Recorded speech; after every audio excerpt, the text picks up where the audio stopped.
Hey, what's up everybody? Welcome back to a new video. My name is Spencer. Before the video starts, I wanted to let you know that there are links below for all the products and all the information in this video. I do have a sim channel that is dedicated to everything here in depth, more unboxing videos and how to race and everything in between. This will be a quick video in a nutshell explaining what my setup is. A couple of details here and there, but mostly the question that everybody asks, how much did you pay for the entire thing? Now, full disclosure, I am a partner and ambassador of SimLab. A big thank you to Richard, the owner of the company. Great friend of mine now, race car driver. So much fun to work with a brand as an influencer, to have someone who's so easy to work with and that is so open to hearing my ideas and thoughts. I do have a discount code if you guys want to shoot me an email or DM me on Instagram. Right now we're working on a project with them to have direct links in the future, but for now, if you want to make a purchase on SimLab, shoot me an email or DM me and I can give you a direct code to save some money. With that being said, let's get into it. So everyone asks, how much did you pay? I paid roughly $6,000 USD. I say that because United States is not really big into sim racing yet compared to overseas. A lot of stuff I've bought is from Netherlands or from Sweden, Germany, all over the place. The main thing that people want is they want a link that they can go to and press purchase and they get everything sent to their home and they can just have it right there. There's companies that do that, but it tends to be like in the $15,000 to $30,000 range, even up to $100,000. If you look in the title, I'm sure I put like budget build, high-end budget build. This setup is fully capable of being even less money. You could make this probably $3,000 if you backed off some of the products that I bought. Main thing I use is a SimLab P1X. That is the rig that holds your steering wheel, your pedals, and your seat. The nice thing about these is that they are fully adjustable. You can pretty much do whatever you want to them. Maybe you're from a different country and you want to put the shifter on the left-hand side or the right-hand side, or you want to adjust the seat. I have my seat modified, not how you're supposed to, but it's how I did it. I wanted to sit very low, so my eye level was at the top of the steering wheel. I race primarily in the V8 Supercar series. That's why I have a sequential, and you're probably wondering, why are your paddles so far away from your steering wheel? I don't really use the paddles. This is just the hub that connects to it, and if I take the extension off, I will use them here and there, but I prefer to have the sequential. That's just what I like. So at the time that I'm filming this is the price right now of the SimLab P1X as the time I'm filming this. Second thing I went with, carbon Kevlar seat. Now this is from a local race shop here in Irvine, California. You don't have to go with a seat like this. This has a halo on it, and it's not FIA approved. This is just for decoration or for sim racing in particular. But the good thing is that SimLab does offer a seat, which is very comfortable, and I just got one. I just put it on as of like this weekend, and I had a chance to test it out, and it's amazing. I used to be about 40 pounds heavier. Right now I am 6'2", 6'3", 225. My waist size is a 36. This seat is a little bit tight, but it's comfortable. I couldn't fit in it before that well, but the SimLab seat is an XXL. It's huge. So if you need to have more room, if you're on the bigger side, or you just want more comfortability, that seat is going to be the perfect fit for you. Price of that for the seat, right here. You can use anything though. If you have a car seat at home or like an extra car with an extra seat or a junkyard, whatever you want, there's so many options you can do because these rigs allow you to mount pretty much anything you want. The next thing would be is the steering wheel base. Now this is where I spent the most amount of money. This DD1, which is direct drive, I spent roughly.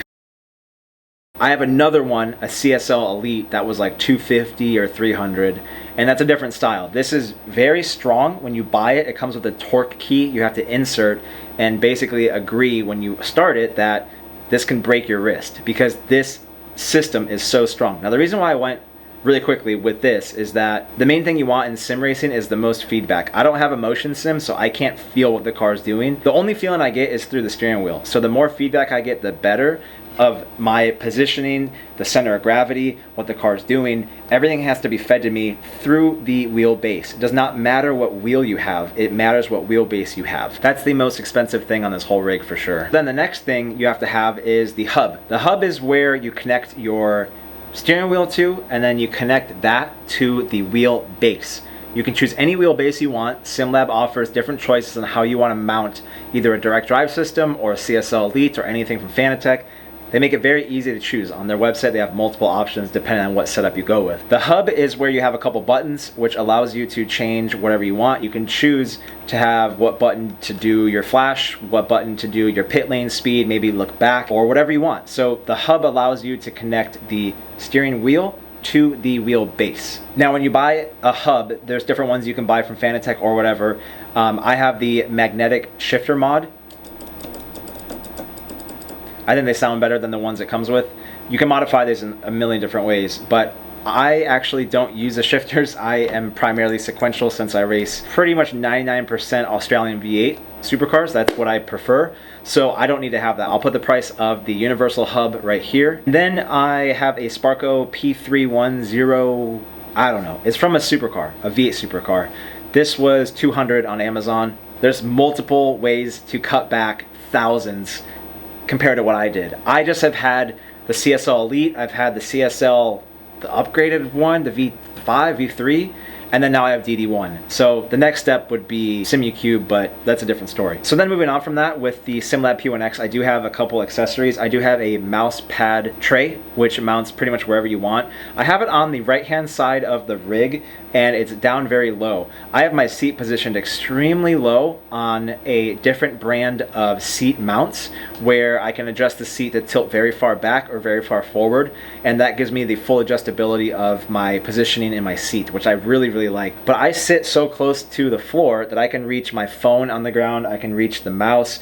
It keeps everything out of the way, so primarily in front of me would be everything I need to drive, my shifters and my steering wheel, and it's just right here. So the mouse is low, it's very easy to access, and it's a good thing to have. It's just easier than using your lap or whatever. I also have the emergency stop button. This is crucial, and now people question it, like, why would you need that? Well, even with a lower end steering wheel base, when you crash into a wall or when someone hits you and you spin out, if you have a huge high speed accident, the car's gonna respond on the sim through your hands. So if you end up going off and you go into, you know, the kitty litter or you hit tires, you need to make sure that you're either holding on very tight or you let go completely. It depends on the situation. But if anything ever gets out of hand, I can just smack that.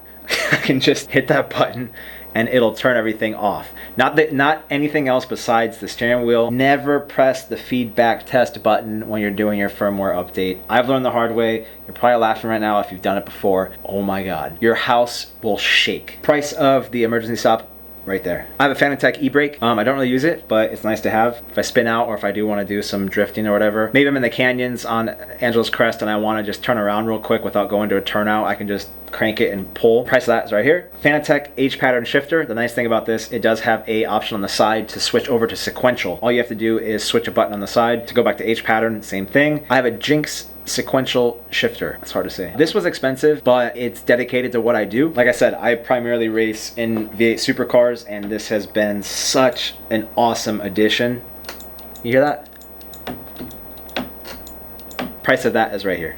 Next up is my sim dash. The biggest problem is not every car has a screen in it. Sometimes the steering wheels have the gauges built into them. I have the steering wheel turned off in the game. You can't do that with console, I don't think, maybe. And the arm, so you don't see a player in the game. It's you in the car. So if I use a car that doesn't have a steering wheel with gauges or gauges with a steering wheel, I won't have any display on my RPMs, my speed, my lap times, unless I digitally download SimDash, and you can build in a software to put your speedometer or your RPMs wherever you want on your display. That's further down the line. Price of that right there. For the pedals, I'm running the Fanatec V3s. I have these right here. I am about to sell these. I'm moving in 2 weeks. Of course, I just finished this rig and I'm moving, so it's okay. My new place will be worth it. I used those before. Those are $100, but these ones are that price. A little bit more expensive. I do want to upgrade to Heisenfield. I'm German, I should know this. So the main heart of the whole sim would be the computer. The good thing is that the price of this fully built computer shipped to your house from Amazon for $600, I mean, that's a deal right there. I've downloaded 200 cars. I've played Assetto Corsa on this and I've had no issues. Now with recording stuff, it's different. I actually record to an external hard drive, so I can take that hard drive and go to my MacBook and edit the footage there. I do have the computer mounted on a computer shelf, which is an accessory from SimLab. Now I don't know if you want to mount your computer like I did. I really like it being there because you can see it and you can see the lights kind of on, and it's just a cool place to have it. So I am using the quad monitor setup, which is insane. On the top, I have an LG monitor that, I'll be completely honest, I've had issues with resolution lately. I can't get it to be independent.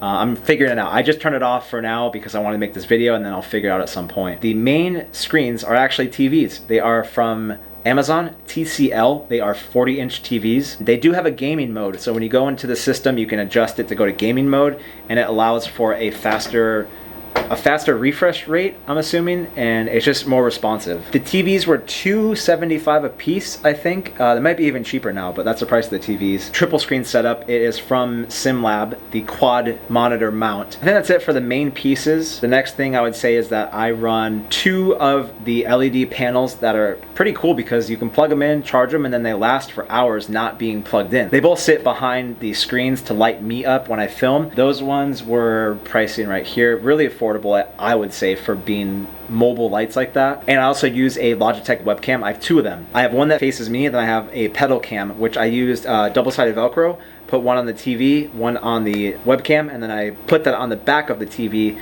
that mounts straight down. And if you look at the ring light, I have a webcam holder from Amazon that is a ring light with a couple buttons on it that allows you to change the temperature of the light and the brightness. So that lights up my feet. I took a headphone stand that sat vertically and I zip tied it to the side so that holds my gloves, that holds my Turtle Beach headphones. I have a Blue Yeti microphone that is zip tied to a Joby tripod. The Joby tripods are really nice. I used them for vlogging, and then now I have one back there that holds it. If you don't have external audio, you could hear pedals a lot. I also have this portable white fan, which is essential. I can't express enough how important it is. I do have a professional camera I'm filming on right now that I run a continuous battery into. So instead of a portable battery that has no cord on it, I have a corded battery.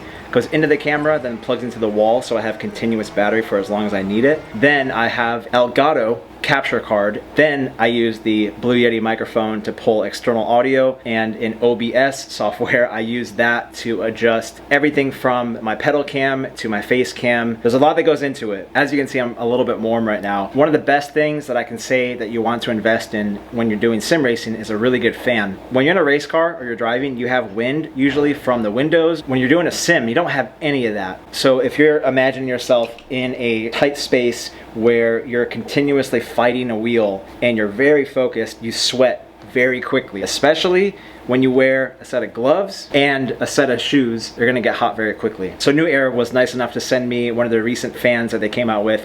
One of the best things I can recommend, not just for sim racers, but to have at your house too. So this is an evaporator air cooler where you can put water in the bottom of it, and it comes with ice packs you throw in the freezer. So when you put that in the water, it is extremely cold, nice air that comes out. And the fan spins if you want it to. It has multiple modes, and I use it for any time I'm on the sim for more than a couple minutes. And also when I go to bed at night, it helps me breathe better, it helps my overall well-being. I enjoy it a lot. If you guys want to check that out, I have a link below for that fan. I do have a couple tripods I use for the camera, the webcam. I have an external hard drive that I use that records via USB. I think that's it. But yeah, like I said, this setup was around $6 grand, a little bit less. You could do this exact same setup for $3 grand. Probably. I'm hoping this gave you guys some kind of value. I spent 4 years learning this and I finally felt comfortable sharing it because I'm now confident with it. This video took me a year to make, but I'm finally here. 5 hours of filming. The video you guys just saw took me 5 hours. Actually, probably 10, because I had to film B-roll. Okay, that's it. If you guys can, to support my channel, please click any of the links below. Shoot me an email if you have any questions. And if you can, follow me on all of my social media at SpencerBerke. That's gonna do it for the video. Thumbs up, subscribe, and I'll see you guys next time. Peace. Majority of cars you can download for a set of car set are free. This side's gonna be pretty flat. It's gonna be hard to pick those shadows. You're gonna wanna turn the car the other way. So I'm doing my best not to make any marks on the ground. There's a little bit of glare in the windshield. I'm gonna make the sun go away. This is a good spot to shoot at. I wanna figure out where my frame's gonna be.